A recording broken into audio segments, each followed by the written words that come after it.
Hey guys, I'm back. I just went to the store and got some lemons and some other produce, so I thought this would be a great lesson, so I'll make it a real quick one. I opened up the bag of lemons, which is what I have here. I got 2 bags of lemons here. I opened up the bag, and one was moldier than a plumber's butt crack. So I figured that I would go ahead and show this as quick as I can here to show what we do. All the produce and fruit that we get, generally speaking, we put in, like I've often said, we put in a solution of baking soda, put it right in the sink, put baking soda in there, which helps neutralize any of the toxins on top, whether it's fungal mycotoxins or whether it's pesticides, whatever it is. Baking soda goes a long way with that, sodium bicarbonate. We also add iodine, as I was talking about, one of my favorite solutions out there, and sometimes baking soda. I mean H2O2, so peroxide, that is. So anyway, one of the lemons was very moldy, so I chucked that one out and I put them all right here in the bowl so I can give a little example of what I would do.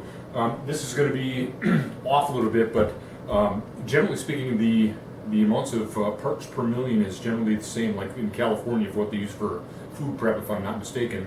They use the same as what they would generally use, like the World Health Organization generally suggests for purifying somewhat clear water, yet dirty, for potability or drinkability. So generally speaking, that's about 5 drops of the 2% per quart of water. So I'm just going to guess as if I'm putting a gallon in here, and when you see that 5 drops, the reason that they use iodine is just because it's a incredible pathogen killer. I mean, so if for parasites and stuff like that, and that's why, again, one of the reasons that when we send our nutrition mission packages to the Philippines, that if we can't send anything else, and depending on the budget and whatnot, we will make sure that we send iodine, because it's so critical for everything, from clean water to thyroid, which goiter, just iodine deficiency was still the #1 cause of mental retardation worldwide. It's just one of those things that covers so many bases for minimal dollars. But anyway, so I'm just going to say, as if I've got.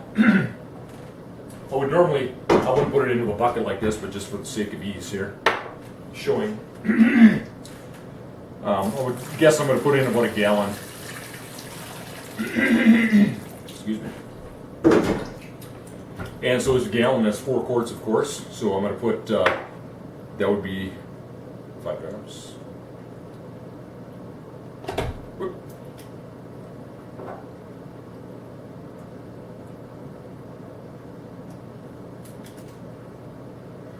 Okay, so that would normally be 20 drops. I put an extra 5 drops just for safety's sake.